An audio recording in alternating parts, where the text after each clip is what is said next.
The other day, I was on a sales call to a prospect, and one of the main things in my pitch was that they needed to launch WhatsApp. To which the operator replied, "No, we won't do that because the owner of the brand thinks all customers won't like it." I've heard this so many times over the years, and I think it's a very naive point of view.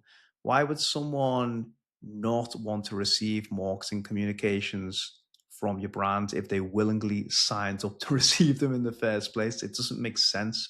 And I think brand owners, and we're all guilty of this with our own businesses, we tend to look at things from a very narrow, biased lens, which is often detached from reality about how customers think and ultimately behave.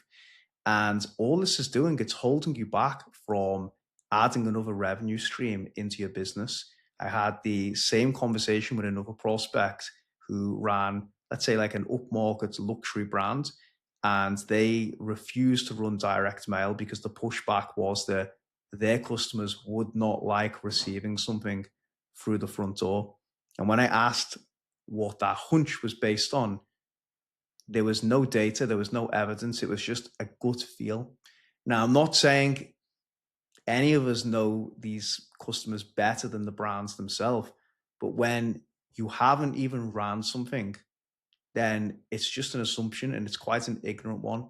So, my advice would be test, let the data guide ultimately what the consensus is, because if it's incremental and you don't cause massive churns or a lot of negative brand sentiment, then you absolutely should be layering on these touch points. And a final point on this topic, we massively overestimate how customers think and feel about receiving marketing communications.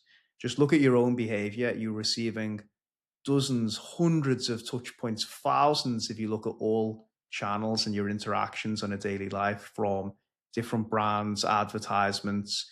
And if they're not relevant, it's gone from your brain within a millisecond.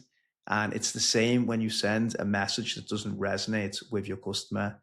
They are not spending their whole day thinking that you sent them a shitty email or a text message or a postcard. The postcard goes in the bin, the email gets deleted, and the text gets blocked. It's as simple as that. And then they're moving on with the day. So even if you're sending really bad creative and offers and messaging, the customer really doesn't care most of the time. So just don't overthink it. Launch these channels, test, iterate, and let the data be the judge of whether it actually works or not and whether your customers want to receive them.